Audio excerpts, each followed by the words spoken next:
제가 여러분들께 한 가지 질문을 드리겠습니다. 모든 분들이 금방 대답하실 수 있을 정도로 쉬운 질문입니다. 얼핏 보기엔 가벼워 보이지만 사실은 묵직한 질문입니다. 그 깊은 의미 때문에 그렇습니다. 먼저 A교회가 있습니다. 이 교회는 세상 사람들에게 평판이 좋지 못합니다. 담임 목사는 열심히 목회를 하는데 영 행복하지가 않습니다. 성도들도 여러 가지 사역을 감당하느라 분주한데 신앙생활이 기쁘지가 않습니다. 다음으로 B교회가 있습니다. 이 교회는 주변 사람들에게 칭찬이 자자합니다. 담임 목사는 성도들과 함께 교회를 섬기는 것이 진정으로 행복합니다. 성도들도 서로 사랑하고 함께 사역하느라 바쁘지만 신앙생활이 정말 즐겁습니다. 우리가 최근에 예수님을 믿은 따끈따끈한 신자라고 가정해 봅시다.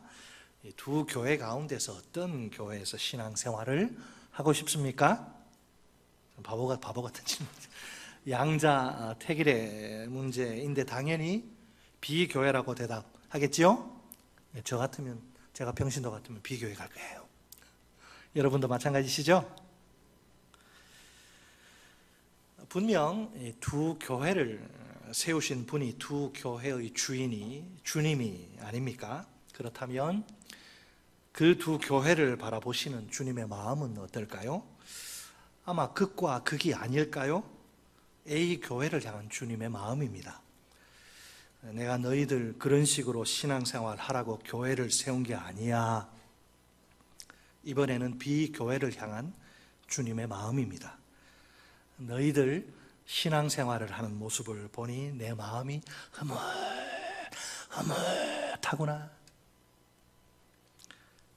한국 교회가 위기라는 빨간 경고등이 켜진 게 어제 오늘 일은 아닙니다. 코로나19 팬데믹의 상황이 지속되는 요즘은 어떨까요? 위기 관리가 제대로 먹혀들어서 최소한 주황색 등으로라도 바뀌었으면 참 좋겠지요? 통합측 신학교, 우리 합동 총신되고 통합측 신학교 장로의 신학대학교가 지난 4월 14일에 한 가지 보고서를 발표합니다. 제목은 코로나19와 한국교회에 대한 연구 보고서입니다. 그 결과를 보면 한국교회에 대한 이 사회의 시선이 매우 부정적입니다. 우리의 소망과는 달리 이전과 달라진 것은 아무것도 없습니다. 비신자들에게 한국교회에 대한 신뢰도는 저 여의도에 있는 그 국회보다 더 낮습니다. 이게 얼마나 충격적인 상황인지 아시죠? 국회를 바라보는 국민들의 시각이 대단히 부정적이지 않습니까? 맨날 허구날 싸움박질하고 민생은 뒷전이고 그런 부정적인 이미지가 꽉 차 있죠. 그런 국회보다 교회를 더 나쁘게 보다니요. 우리로서는 다소 억울한 면이 있어요. 왜? 그 소수 몇몇 교회 때문에 대다수 교회가 괜히 욕을 먹는다는 생각 충분히 할 수 있습니다. 예를 들면 그 못된 미꾸라지 한두 마리가 깨끗한 개울 전체를 막 오염시킨다고 생각하는 겁니다. 그렇다 해도 이것은 우리에게 엄연한 현실, 부정할 수 없는 냉혹한 현실입니다. 비신자들 중 85%가 코로나19 이후 기독교인들에게 부정적 감정을 가지게 되었다고 말합니다. 정부의 방역에 좀 협조를 하면 얼마나 좋아요. 정부의 방역에 비협조로 일관하다가 국민들에게 큰 피해를 끼친 S교회가 있죠? 그 교회의 악 영향이 대단히 컸던 겁니다. 이제는 단지 교회란 이유만으로, 기독교인이란 이유만으로 욕을 먹는 세상입니다. 비신자들의 마음이 차디찬 얼음장보다 더 차갑습니다. 상황이 이러다 보니 전도가 얼마나 어려운지 모릅니다. 오죽하면 불특정 다수의 비신자들을 대상으로 한 전도의 시대는 끝났다, 이렇게 자조적으로 이야기할까요? 아는 사람이나 전도하지 이제 모르는 사람은 전도하기 힘들다는 거예요. 관계 전도 외에는 다른 방법이 아예 없는 셈이죠. 설상가상으로 문을 닫는 교회가 개척되는 교회의 숫자보다 많아지고 있습니다. 모 교단에서는 성도 수가 지난해에 비해 수만 명이 줄었다고 발표합니다. 반기독교 사이트에 들어가면 교회와 기독교인에 대한 반감이 아주 하늘을 찌르고 아주 우리가 볼 때는 섬뜩할 정도입니다. 비관적인 사람들은 이대로 계속하면 교회가 30-40년 안에 한국 교회가 유럽 기독교와 마찬가지로 존립을 걱정해야 할 정도로 쇠락할 것이라고 말합니다. 상상하기조차 끔찍한 교회의 내일이 아닙니까? 이런 교회를 우리가 자손들에게 물려주면 되겠습니까? 주일학교 학생들과 청년들과 젊은 세대는 다 빠져나가 버립니다. 연세 많으신 그 어르신들만 예배의 자리를 지키는 실정입니다. 교회가 간신히 명맥만 유지하는 셈이지요. 덩그러니 남은 예배당 건물이 그렇게 처량해 보일 수가 없습니다. 우리가 이런 상황만큼은 무슨 수를 써서라도 막아야 하지 않을까요? 더 이상 이대로는 안 됩니다. 절박해요, 정말. 이제라도 우리가 이 위기란 이름의 폭주 기관차를 멈추게 해야 합니다. 그 방법은 단 한 가지, 기본으로 돌아가는 것입니다. 다시 말해 우리가 우리의 기본은 성경이 하나님 말씀, 우리가 성경으로 돌아가는 것입니다. 16세기 종교개혁자들이 그랬던 것처럼 말입니다. 어쩌면 제2의 종교개혁이 필요할지도 몰라요. 또 한 번 강조하지만 우리가 성경으로 돌아가야 합니다. 아무리 힘들고 어려워도 신약적인 교회를 회복해야 합니다. 예수님이 꿈꾸시고 제자들을 통해 남기신 바로 그 교회로 돌아가야 합니다. 그 교회 이름이 무엇일까요? 오늘 설교의 제목처럼 가장 오래된 새 교회입니다. 한번 따라서 해볼까요? 가장 오래된 새 교회. 오늘 우리가 읽은 본문, 짧은 본문을 보면 교회의 주인이 누구예요? 교회의 주인은 사람이 아니라 예수님입니다. 예수님은 나라고 하는 1인칭 대명사를 사용하셔서 이 사실을 거듭 강조하십니다. 내가 이 반석 위에 내 교회를 세우리니. 아멘. 저는 원래 강단에서 제 개인적인 이야기, 사적인 이야기를 거의 하지 않는 편입니다. 목사로서 하나님의 말씀만을 전해야 한다는 일종의 강박증이 있어서 그런가 봅니다. 하지만 오늘은 할 수밖에 없는 형편입니다. 그러니 이해하시고 들으시기 바랍니다. 목사가 또 왜 또 말씀을 전해야지 그렇게 생각하지 마시고 오늘 다 관련되어 있는 이야기니까. 이제 와서 고백하지만 저는 기도도 충분히 해보지 않고 개척을 결정한 목사입니다. 제가 1급 비밀을 아프게 이렇게 처음 털어놓고 있네요. 처음 하는 이야기입니다. 제가 기도하고 개척했을 것 같죠? 멀쩡하게 생겼잖아요. 기도 안 했어. 너무 놀란 표정 짓지 마세요. 제가 부담스러워요. 그 당시에 제게는 다른 선택권이 전혀 없었습니다. 외적 소명과 내적 소명으로 보면 하나님이 저를 목사로 부르신 건 분명했어요. 그 당시에. 그런데 막상 계속 부교육자 할 수 없잖아요. 그래서 이제 막상 단독 목회를 하려고 하니 담임 목사로 불러주는 교회가 없는 거예요. 몇몇 교회에 최종 후보로 올라가서 이제 설교를 하긴 했지요. 그럼에도 불구하고 번번이 그냥 탈락하고 만 겁니다. 담임 목회 길이 모조리 다 꽉 막힌 것이지요. 그러다 보니 부끄럽게도 상황에 떠밀려서 어쩔 수 없이 개척에 뛰어들게 됩니다. 이미 일은 다 저지른 상황입니다. 이제 돌이킬 수, 물을 한번 쏟은 물은 담을 수 없잖아요. 다 저질렀어요. 부목사로 7년째 사역 중이던 교회에다가 개척 장소와 시기를 광고한 겁니다. 사임 날짜가 결정된 건 두말할 필요도 없습니다. 어느 날 아내가 저를 향해 이렇게 한마디 툭 던지더군요. 당신 충분히 기도해보고 개척 결정한 거 맞지요? 뭐 의심하는 말투는 아니고 한번 확인차 묻는 그런 느낌이었습니다. 그때 망치로 뒤통수를 세게 강타당한 것 같은 그런 충격이 몰려왔습니다. 아차! 그러고 보니 내가 제일 중요한 기도를 빼먹었구나. 하나님의 최종 결재가 떨어지지 않았는데 내 마음대로 개척을 결정했구나. 자, 우리 부교육자들은 저처럼 하면 안 됩니다. 저를 닮아 이런 실수를 저지르면 절대로 안 됩니다. 언제든지 충분히 기도한 후에 하나님의 인도를 받아야 합니다. 솔직히 저는 이렇게 말할 자격도 없어요. 부끄럽지. 저는 하지 못하고서도 하라고 하니까 참 우습죠. 어쨌든 제게 지금 발등에 뜨거운 불이 떨어졌습니다. 이거 큰일 났습니다. 제 인생 최대의 실수를 저지른 것 같았습니다. 이제 방법은 딱 하나, 하나님께 메어달리는 수밖에 없었습니다. 보따리 싸들고 황급히 기도원으로 기어서 올라갔어요. 개인 기도실에 틀어박혀 금식을 하며 기도를 했습니다. 그때 하나님이 제게 주셨던 말씀이 오늘 본문의 말씀입니다. 내가 이 반석 위에 내 교회를 세우리니. 제게는 주님의 음성이 이렇게 들렸습니다. 아들아, 내가 내 교회를 세운다는데 왜 네가 걱정하느냐? 내가 하지 네가 하냐? 내가 하지 네가 하냐? 그 이후로 어떻게 됐을까요? 교회 개척이 저 돈 한 푼 없었어요. 교회 개척이 일사천리로 진행되었습니다.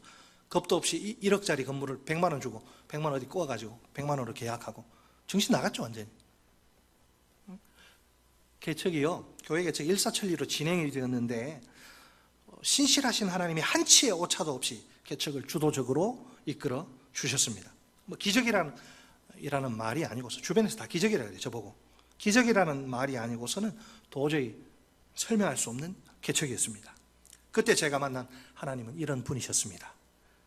여호와 이레의 하나님, 여호와 니시의 하나님, 에베네셀의 하나님, 광야의 길을 내시고 사막의 강을 만드시는 전능하신 하나님. 사랑하는 성도 여러분, 이 땅에 존재하는 모든 참된 교회는 다 그렇습니다.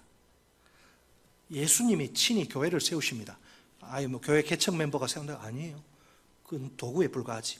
예수님이 친히 교회를 세우십니다. 그것도 다른 누구의 교회가 아닌 자신의 교회, 곧 주님의 교회를 세우십니다. 그래서 교회는 이 세상에 주님의 거룩한 뜻을 펼치는 도구입니다. 주님의 영광을 위해, 주님의 뜻을 위해 존재하는 것이지요. 원래 신약 성경에 등장하는 교회는 가정교회입니다. 가정교회는 말 그대로 가정에서 모이는 교회입니다. 사도 바울이 개척한 교회들을 보세요. 모두 가정교회입니다. 한번 직접 두 눈으로 확인해 보는 게 좋겠습니다. 오늘 본문은 책갈피 놓으시고 로마서 16장으로 가겠습니다. 261쪽, 신약성경 261쪽입니다. 로마서 몇 구절을 살펴볼 시간입니다. 로마서 16장 3절 말씀 먼저 읽습니다. 시작. 너희는 그리스도 예수 안에서 나의 동역자들인 브리스가와 아굴라에게 문안하라. 아멘. 5절 말씀 읽습니다. 시작. 또 저의 집에 있는 교회에도 문안하라. 내가 사랑하는 에베네도에게 문안하라. 그는 아시아에서 그리스도께 처음 맺은 열매니라. 아멘. 자, 끝으로 14절, 15절 읽습니다. 14, 15 시작. 아순 그리도와 블레곤과 허메와 바드로바와 허마와 및 그들과 함께 있는 형제들에게 문안하라. 빌롤로고와 율리아와 또 네레오와 그의 자매와 올름바와 그들과 함께 있는 모든 성도에게 문안하라. 아멘. 잘 보세요. 이 말씀들이 제공하는 정보를 기초로 그 당시에 교회 모습이 어땠을까 한번 상상해 볼까요? 브리스가와 아굴라 그 가정에서 가정교회가 모입니다.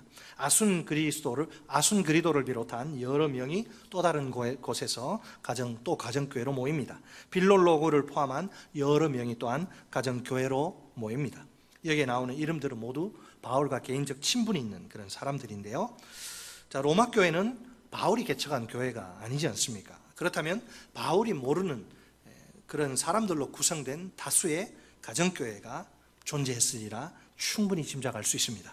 이런 흩어져 있던 이런 가정교회가 연합해서 로마 교회라는 더 큰 공동체를 형성한 것이죠. 자, 로마서에서 또 우리 뒤로 넘어가는데요. 로마뿐만 아니라 라오디게아 지역에도 가정교회가 있네요. 골로새서 자, 좀 뒤로 우리 가시죠. 골로새서 4장 15절 328쪽입니다. 신약성경 328쪽 골로새서 4장 15절 같이 한번 읽을까요? 15절 말씀 시작. 라오디게아에 있는 형제들과 눈바와 그 여자의 집에 있는 교회에 문안하고. 아멘. 교회가 집 안에 있네요. 집 밖에가 아니라. 자, 이렇게 요 15절은요, 골로새서 4장 15절은 이렇게 번역할 수 있어요. 라오디게아의 성도들, 특히 눈바와 그녀의 집에서 모이는 교회에 나의 안부 인사를 전하라. 바울이 지금 특별히 관심을 가지고 안부를 묻는 장면이죠. 그 대상은 눈바와 또 그 눈바란 여자의 집에 있는 교회입니다. 눈바란 여자의 집에서 성도들이 모이네요. 역시 가정교회입니다. 오늘날 문제는 이 가정교회에 대한 한 가지 오해입니다. 어떤 사람들은 가정교회가 과도기적 형태의 교회라고 생각합니다. 왜? 이 교회가 처음 시작할 때 인원도 적고 모일 곳도 마땅치 않기에 과도기적으로 그냥 임시적으로 일시적으로 가정에서 모인 것이라고 주장하는 것이지요. 그러나 가정교회는 그런 과도기적 교회가 아닙니다. 예수님이 꿈꾸신 바로 그 교회입니다. 자, 이렇게 제가 말할 수 있는 이유가 무엇일까요? 예수님이 원하신 교회는 처음부터 철저하게 가족 공동체이기 때문입니다. 자, 오늘 이제 또 앞으로 우리 마태복음으로 다시 오겠습니다. 마태복음 12장을 한번 펴보세요. 마태복음 12장 맨 마지막에 46절 이하 신약성경 20쪽입니다. 신약성경 20쪽에 보시면 마태복음 12장 46절로 50절 우리 한 목소리로 읽겠습니다. 시작. 예수께서 무리에게 말씀하실 때에 그의 어머니와 동생들이 예수께 말하려고 밖에 섰더니 한 사람이 예수께 여짜오되 보소서 당신의 어머니와 동생들이 당신께 말하려고 밖에 서 있나이다 하니 말하던 사람에게 대답하여 이르시되 누가 내 어머니며 내 동생들이냐 하시고 손을 내밀어 제자들을 가리켜 이르시되 나의 어머니와 나의 동생들을 보라.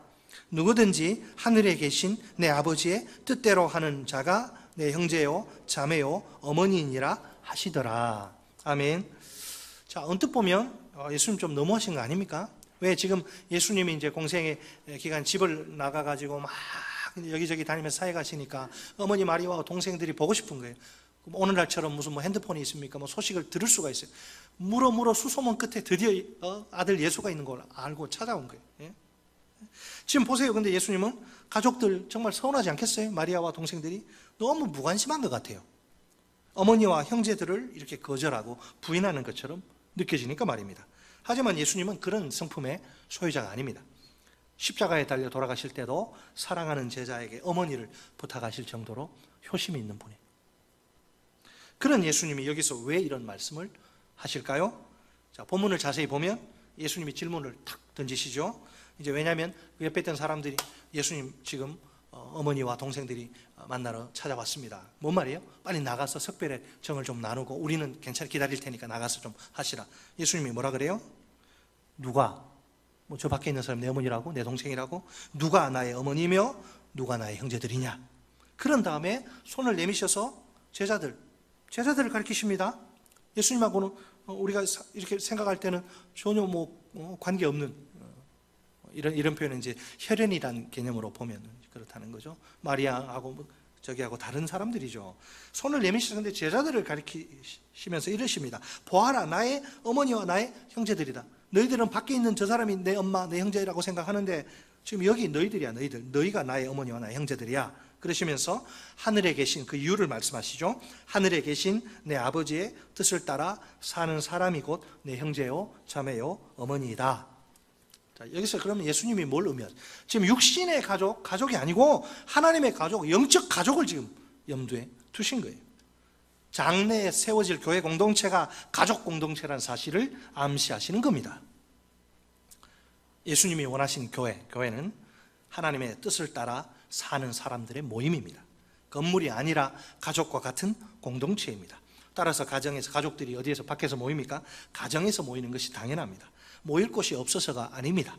규모가 작아서도 아닙니다. 주님이 원하신 것이 가족 공동체이기 때문에 가정에서 모이는 것입니다. 적어도 2세기 중반까지 그리스도인들은 가정교회로 모이던 공동체입니다. 이런 건물교회가 없었어요. 고고학자들이 발견한 2세기 중반 이후 가옥 구조의 변화가 그 증거입니다. 그 전에는 집들을 이렇게 발굴해 보니까 다 조그만 방들만 있어요. 그러다가 2세기 중반 이후부터 이제 가정집을 개조해서 모임하기에 적합한 별도의 큰 공간을 만듭니다. 1931년에서 1932년 사이 유프라테스 강 서안에 두라 유로포스에서 한 주택이 발굴되는데 거기에 놀랍게도 70명 정도의 사람들을 수용할 수 있는 매우 큰 방이 거기서 나옵니다. 자, 이렇게 성경과 발굴 유적은 신약시대의 가장 보편적인 교회 형태가 가정교회라는 사실을 보여줍니다. 그러다가 313년 로마의 콘스탄틴 대제 그 황제에 의해서 기독교가 로마의 국교로 공인되죠. 이제 뭐 우리 국교는 기독교다, 다 기독교 믿어야 돼. 막 이제 건물 짓기 시작하죠. 그 결과 제국적인 중앙 집권 시스템이 제도가 교회에 도입이 돼요. 슬프게도 주님이 원하신 공동체로서의 가정교회는 다 소멸되고 말아요.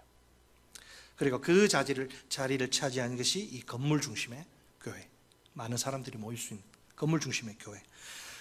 건물 중심의 교회가 가족 같은 그 친근함과 역동성을 지닌 가정교회를 밀어낸 거예요.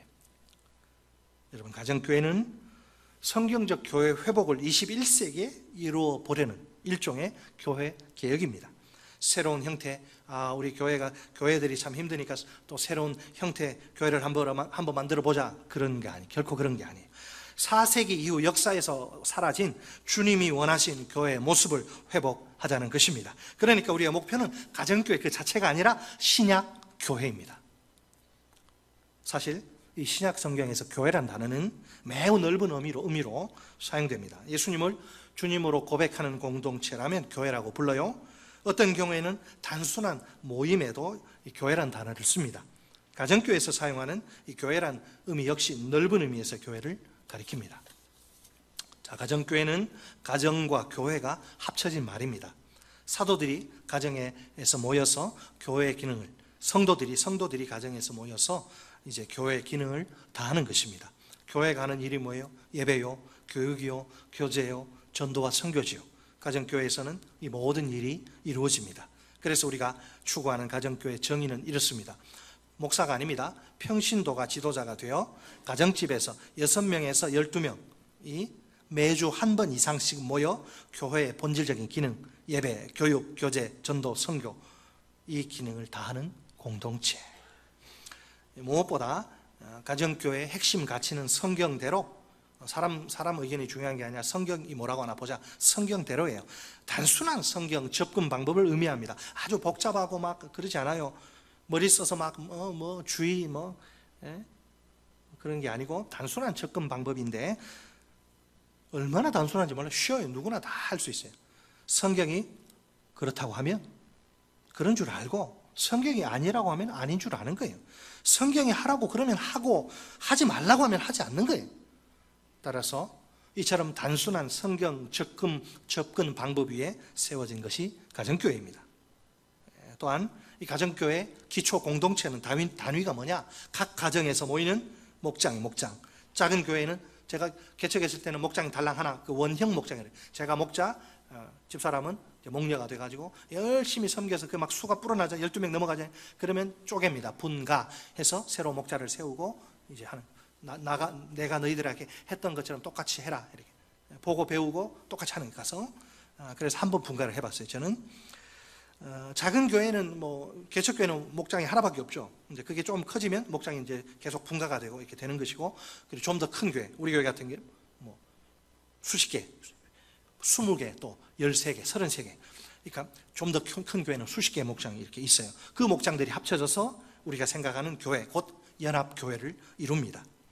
이제 구체적으로 가정교회 내용을 좀 살펴보려고 하는데요. 이 핵심같이 성경대로에서 나온 것이고, 나머지 그러면 원칙들은 뭐냐? 거기서 또 중요한 게 뭐냐면 세 축과 네 기둥입니다. 여러분 건물이 쓰려고 하면 축이 있고 기둥이 있어야 되죠. 세 축과 네 기둥. 나머지 원칙들은 이것에 기초해서 이제 움직이는 관행입니다. 컴퓨터로 비교하면 자, 세 축은 하드웨어, 컴퓨터고 삼성 노트북, 삼성 데스크탑. 그러면 네 기둥은 그 안에 들어가는 소프트웨어, 한글, 아래 한글, 거기 또 많잖아요. 프로그램들이 소프트웨어 프로그램이에요. 이 세 축과 네 기둥을 중심으로 가정교회가 세워지고 움직입니다. 오늘은 세 축을 생각해 보겠습니다. 새로운 이야기 하는 거 아니고 우리가 이미 다 하고 있는 거예요. 정리를 한 거죠, 제가. 자, 본래 우리 인간은 인격, 즉 지정의를 소유한 그런 존재로 창조됩니다. 세 가지 기능이라고도 말할 수 있는데요. 아는 것과 느끼는 것과 원하는 것, 이 세 가지. 그래, 참된 회심, 거듭나서 예수 믿고 하는 참된 회심이나 영적 성장은 이 세 가지가 균형을 이룰 때 온전하게 일어납니다. 예를 들어 보면 1970년에서 80년대, 저도 대학생 선교단체에서 주님을 만났는데요. 1970년대, 80년대 대학생 선교단체, 조이, CCC, UBF, 내비게이터, 많아요. 그 대학생 선교단체가 그 복음을 전하는데 큰 역할을 담당합니다. 한국의 기독교를 꽃피우는 데 상당한 기여를 하지요. 그때 복음을 듣고 기독교인들이 된 세대가 성장해, 저도 이게 포함되고, 제 친구는 교수도 되고, 또 미국에서 또 교회 담임 목사도 되고, 그때 복음을 듣고 이제 기독교인들이 된 세대가 성장해서 교회에서 막 리더십을 발휘합니다. 사회에서는 기독교 지성으로서의 역할을 감당합니다. 그렇지만 최근에는 정말 많은 어려움을 겪고 있어요. 아무래도 지적인 면, 성경 공부, 제자 훈련 이게 편중되다 보니 이 감성시대 21세기에는 이 전도 방법이 잘 통하지 않기 때문입니다. 또 우리 어르신들 많이 계시죠. 한때 저도 부흥회도 많이 쫓아다니고 했는데 한때 부흥회를 통해서 많은 사람들이 예수님을 믿기도 합니다. 유명 부흥사가 와서 한두 번 집회를 열면 사람들이 구름대처럼 몰려들고 막 눈물 뚝뚝 흘리고 콧물 막 쏟고 막 예수 믿겠다고 결단을 합니다. 그런 부흥회는 감동을 주는 설교, 공감을 느끼게 하는 간증을 통해 이 정적인 면으로 접근한 거예요. 그러나 요즘은 부흥회를 통해 예수 믿는 사람이 거의 없습니다. 인간의 정적인 부분에 치우쳐 있기 때문입니다. 특별히 80년대 제가 학교 다닐 때 이 노동자나 빈민, 사회적 약자에게 위장 취업, 대학생에게 속이고 들어가는 거예요. 노동자나 빈민 등 사회적 약자에게 이제 다가가서 그들의 권익을 위해 일하면서 복음을 전하는 분들도 있습니다. 인간의 의지적인 면을 강조한 접근 방식인 셈이죠. 하지만 이런 방식은 도덕적인 그리스도인을 만들어낼 수는 있어도 예수님의 제자를 만들어내는 데에는 한계가 있습니다. 결국 진정한 회심과 영적인 성장을 위해서는 지정의가 골고루 만져져야 합니다. 성령의 터치가 있어야 되는 거죠. 가정교회는 인간이 가진 지정의를 균형 있게 만족시킵니다. 그래서 온전한 회심과 영적 성장을 가능하게 합니다. 지정의의 만족은 목장 모임과 삶 공부와 주일 연합 예배를 통해 이루어집니다. 첫째, 목장 모임은 우리의 인간의 정적인 부분을 만져줍니다. 비신자는 목장 모임에서 예수 믿는 사람들이 살아가는 모습을 봅니다. 교회에 대한 거부감과 두려움이 자연스럽게 사라집니다. 이렇게 말하더라고요. 내가 교회 밖에 있을 때는 몰랐는데 교회가 나쁘다고 생각하고 막 욕을 해댔는데 목장 모임에 참석해서 여러분들이 사는 모습을 보니까 내가 생각을 잘못했네. 밖에서 보는 것과 교회 들어오니까 교회가 다르구나. 죄송합니다. 이러시. 예수 안 믿는 사람이 목장 모임에 와가지고 VIP가. 그럼 예수님을 영접한 사람들은 어떻게 되나요? 목장 모임에서 이제 목장을 이끄는 목자나 목장 식구들이 이 목장을 섬기는 모습을 봅니다. 그 모습에 감동해서 자신도 섬김을 따라하면서 예수님의 제자가 되어갑니다. 둘째로 삶 공부는 뭐냐? 말 그대로 삶에 대한 공부예요. 삶 공부는 인간의 지적인 머리, 목장은 이 가슴을 때리고 삶 공부는 머리를 때려요. 지적인 면을 만족시켜 줍니다. 이를 위해서 이제 복음에 대한 정확한 정보를 제공합니다. 신앙의 근거를 마련해 줍니다. 한마디로 말해서 예수님의 제자로서 어떻게 이 세상에서 안 믿는 사람들과 다르게 살아야 할 것인가, 이걸 다루죠. 여기에는 5개의 필수 과정과 여러 개의 선택 과정이 있습니다. 이 선택 과정은 성도들의 다양한 필요를 채워줍니다.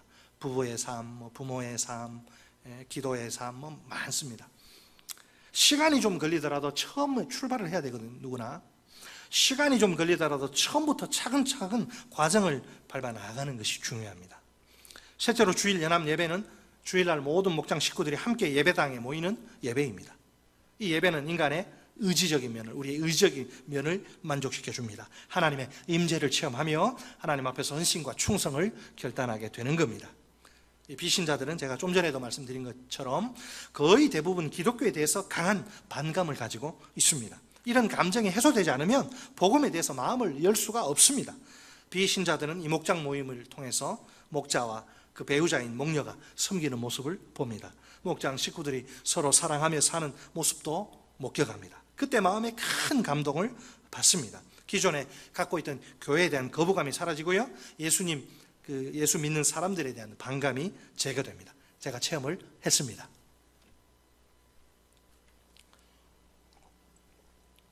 그러나 감동을 받는다고 곧바로 등록하고 예수님 믿게 되는 거 아니에요. 그들에게 복음에 관한 정보가 정확히 제공되어야 합니다. 이런 정보를 제공하는 것이 뭐라? 삶 공부입니다. 이를 위해 맨 처음 하는 게 생명의 삶 공부. 구슬이 서말이라도 우리가 다 알고 조금씩은 많이 성경 공부해서 알고 있어요. 이게 꿰어야지 다 구슬이 서말이라도 꿰어야 법이 아닙니까? 그 작업이에요. 기독교 진리의 체계를 한 줄로 꿰어서 튼튼하게 쌓는 작업입니다. 아주 쉽지만 반드시 알아야 할 중요한 내용이라고 할 수 있습니다. 어쩌면은 기존의 신자들은 에이 쉽다 시시하다, 그렇지 않아요. 하면 할수록 뒷부분으로 갈수록 흩어져 있는 내 신앙 지식을 탁 한 곳에 모아가지고 튼튼하게 세워줘요. 생명의 삶이 놀라운 성경 공부입니다. 하지만 이제 내가 감동을 받았습니다. 목장에서 또 생명의 삶을 통해서 뭘 믿어야 하는지 내가 알았어요. 그렇다고 즉시 예수님을 믿는 건 아닙니다. 그 다음에는 내가 주님을 만나고 결신을 해야 되죠. 이런 결신의 자리를 마련해 주는 것이 주일연합 예배입니다. 전체 목장에 함께 모여 예배하는 가운데 하나님의 임재를 깊이 느낍니다. 그러면서 나도 예수님 믿겠습니다. 주님 만나고 예수님을 믿기로 결심합니다. 그러니까 한 비신자가 전혀 모르는 사람이 가서 이야기하면 듣지도 않는데 목장으로 VIP 가장 소중한 존재로 초대해서 목장에서 같이 먹고 마시고 교제하는 것 같이, 그러면서 이 사람들이 충격을 받더라고요. 그래서 생명의 삶으로 데려와서 또 예수 믿게, 예수의 뭘 믿어야 되는지 가르쳐주고 기초부터, 그리고 이분들이 주일 연합 예배에 와서 말씀 들으면서 은혜 받고 등록을 하더라, 이 말입니다. 제가 경험을 해보니까 결국 세 축이 뭐냐? 세 축은 온전한 영적 성장을 가능하게 합니다. 삶 공부를 통해서 교회, 가정, 직장, 삶의 전 영역에서 진정한 그리스도인의 삶이 무엇인지를 배웁니다. 그렇게 이제 배운 진리를 목장에 들고 가서 실제로 적용하고 연습하고 실천해 보는 거죠. 목장 모임에서는 그렇게 배운 삶을 가정과 직장에서 실천하다가 입은 상처를 치유받습니다. 주일 연합 예배에서는 성도들이 하나님의 임재를 깊이 체험하고 새 힘을 얻습니다. 새롭게 헌신을 결단합니다. 이처럼 이 세 가지는 자연스럽게 톱니바퀴가 맞물리듯이 유기적으로 연결되어 있습니다. 한편 가정교회의 세 축을 꽉 잡아주는 것은 담임 목사의 리더십입니다. 세 축이 균형을 맞출 수 있도록 담임 목사는 리더십을 발휘해야 합니다.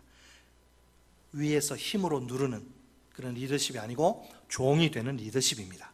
그래서 가정교회 그 세 축 로고가 있는데 그게 그냥 반듯한 삼각형이 아니라 뒤집어졌어요. 가정교회 리더십은 위를 향하는 것이 아니라 철저하게 밑을 향한, 낮아지고 섬기고 역삼각형으로 되어 있습니다. 사실 가정교회는 성도들의 많은 헌신이 요구됩니다. 그런 가정교회에서 담임 목사는 예수님이 보여주신 것처럼 종이 되어 섬기는 리더십을 삶으로 보여주면서 새 축을 지탱해 나갑니다. 한 걸음 더 나아가 이 새 축은 우리 이 공동체에게만이 아니라 우리 개개인에도 그대로 적용이 돼요. 개인적으로도 지속적인 영적 성장이 있기 위해서는 지정의를 균형 있게 발전시켜 나가야 합니다. 지적인 면에 편중되어 드립다 그냥 성경 공부만 해서는 안 돼요. 머리만 비정상적으로 커지면 그것 가지고 다른 사람을 판단하고 정죄하고 자, 그런 성경 공부를 할 필요가 없죠. 지적인 면에만 편중되어서 성경 공부만 하면 머리가 비정상적으로 커지게 돼 곤란해요.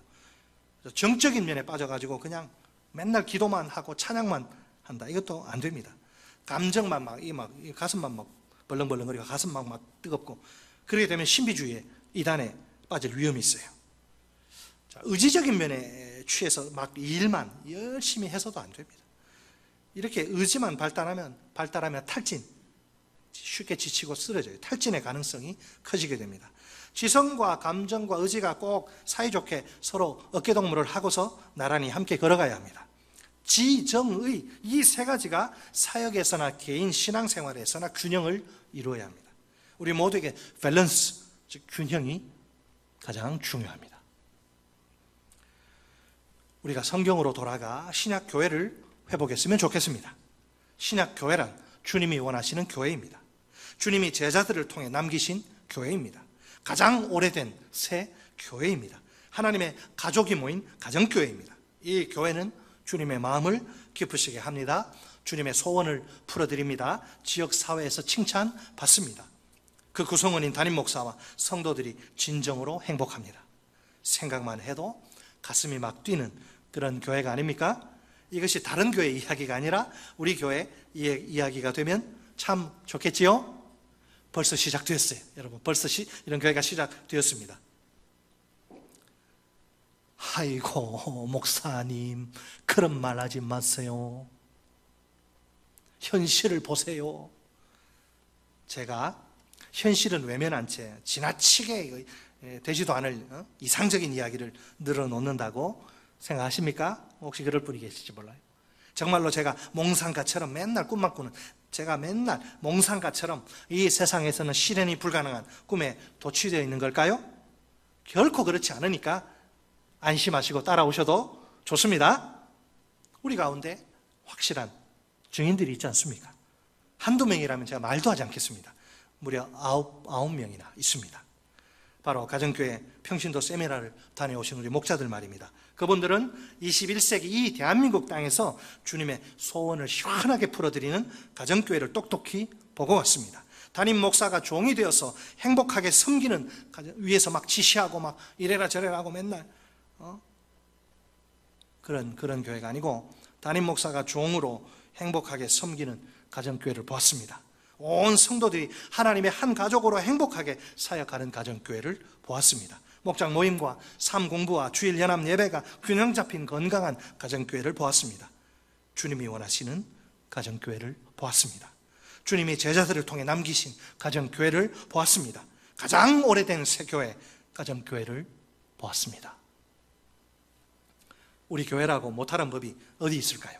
우리가 뭐 빠지는 게 뭐 있습니까? 빠지는 거 없어요. 우리가 비교해서 우리가 부족한 게 뭐가 있습니까? 우리도 얼마든지 아름다운 가정교회로 전환될 수 있습니다. 우리 모두가 행복한 가정교회가 지금 우리를 향해 손짓하고 있습니다. 과연 이 시점에서 우리 모두에게 절대적으로 필요한 것은 무엇일까요? 그것은 활활 타오르는 불꽃처럼 강렬한 열망과 의지입니다. 곧 주님이 원하시는 교회를 한번 해보자! 주님이 원하시는 교회를 향한 불타는 열망과 의지입니다. 조심스러운 이야기지만 한국 교회가 이대로 가면 더 이상 소망이 없습니다. 성경적인 교회는 실현이 불가능한 꿈으로 끝날 수밖에 없습니다.